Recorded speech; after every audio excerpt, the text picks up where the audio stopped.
क्या आपको पता है भारत को प्राचीन समय से ही सोने की चिड़िया कहा जाता था। इसकी सफलता पूरी दुनिया भर में मशहूर थी। इसकी इसी दौलत को हासिल करने के लिए दुनिया भर के आक्रमणकारी इस पर आक्रमण कर लूटना चाहते थे। इस लूट के कारण कुछ खजाने ऐसे हैं जो लुप्त हो गए। आज मैं आपको इन्हीं लुप्त खजानों के बारे में बताने वाला हूँ। इससे पहले हमारे चैनल को सब्सक्राइब कर ले ऐसी अमेजिंग वीडियो के लिए। तो फिर बिना किसी देरी के शुरू करते हैं।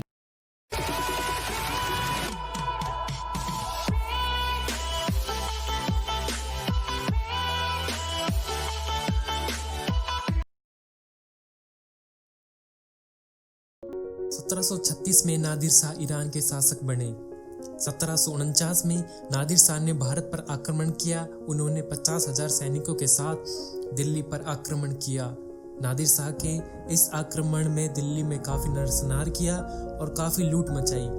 कहा जाता है कि आक्रमण के बाद उन्हें इतनी लूट मिली कि लौटते वक्त उनका कारवां 240 किलोमीटर लंबा था, जिनमें लगभग 700 हाथी, 4,000 ऊंट और 12,000 घोड़ों से खींची जा रही अलग अलग गाड़ियों पर सामान लादा गया था। इस सामान में मशहूर हीरा कोहिनूर भी शामिल था और करोड़ों सोने चांदी के सिक्के, आभूषण व बेशकीमती सामानों से भरी बोरियां। एक कहानी के अनुसार कहा जाता है कि वापस लौटते वक्त नादिर शाह का कत्ल उनके सैनिकों द्वारा उनके तंबू में कर दिया गया था।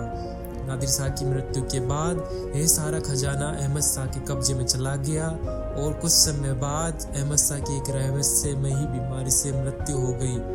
पर कहा जाता है कि मृत्यु से पहले अहमद शाह ने यह खजाना कहीं छिपा दिया था।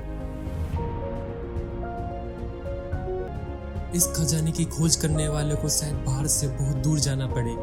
भारत का यह खजाना भारत से बहुत दूर दक्षिण अफ्रीका के पास डूबा।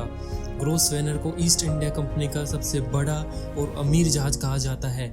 ग्रोसवेनर मद्रास से श्रीलंका होते हुए इंग्लैंड के लिए मार्च 1782 को रवाना हुआ और 4 अगस्त 1782 में केप टाउन दक्षिण अफ्रीका से 700 मील दूर ये एक चट्टान से टकराकर डूब गया। गुम हुए सामान में 26 लाख सोने के सिक्के, 14,000 सोने की सिल्लियां और हीरे, माणक व नीलम से भरी 19 तिजोरियां थी। हालांकि जहाज के मलबे से खजाने का बहुत छोटा सा हिस्सा ही बरामद हो पाया, लेकिन अब भी इसकी खोज जारी है।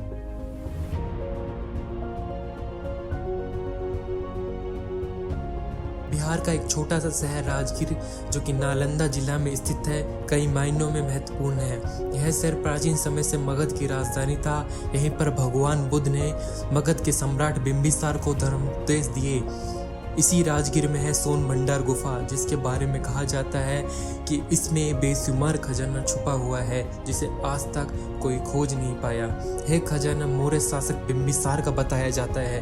हालांकि कुछ लोग इसे पूर्व मगध सम्राट जरासंध का भी बताते हैं, पर आपको बता दे इस बात के ज्यादा प्रमाण है कि यह खजाना बिंबिसार का है, क्योंकि इस गुफा के पास उस जेल के अवशेष हैं जहां पर उनके पुत्र द्वारा उनको बंदी बनाया गया था।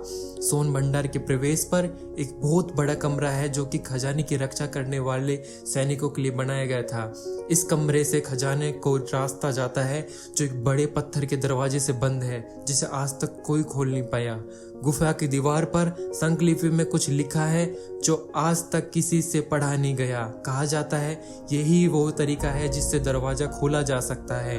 अंग्रेजों ने भी इस दरवाजे को तोड़ने की काफी कोशिश की, इस दरवाजे को तोड़ नहीं पाए। उन्होंने इस पर तोप के गोले भी दागे, जिसके निशान आज तक मौजूद है। वर्तमान में इस जगह को पर्यटन स्थल बना दिया गया है।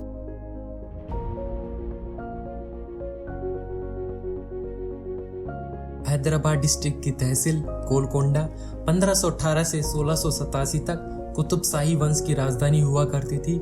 यह जगह गोलकोंडा फोर्ट और हीरो की खदानों के लिए प्रसिद्ध है और कहा जाता है दुनिया के मशहूर हीरे कोहिनूर और होप डायमंड यहीं से निकाले गए थे।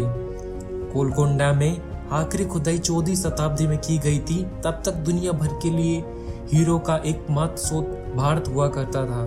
ये हीरो की खदान कहाँ थी, इसका सटीक ठिकाना तो आज तक किसी को नहीं पता, पर कहा जाता है ये कृष्णा नदी के किनारे थी और आज भी माना जाता है गोलकोंडा से निकले कुछ हीरे कृष्णा नदी के तल में बिखरे हुए हैं।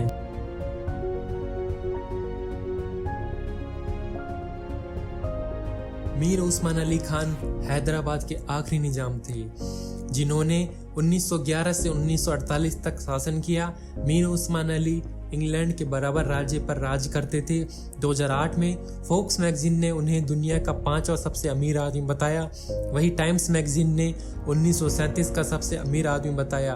उस समय उनकी सारी संपत्ति $2 बिलियन की थी, जो कि आज के समय में $33 बिलियन के करीब है।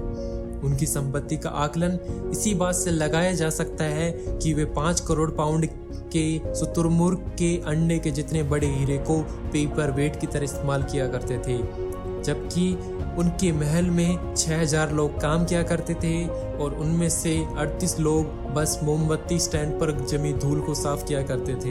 वहीं 1965 में राष्ट्रीय रक्षा कोष में उन्होंने 5000 किलो सोना दान किया।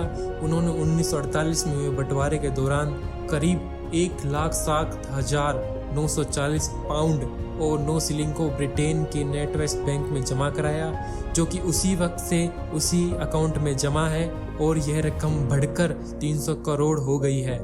इस रकम के मालिकाना हक के लिए ब्रिटेन की अदालत में केस लड़ा जा रहा था और 2008 में इसका मालिकाना हक उनके परिवार को दिया गया।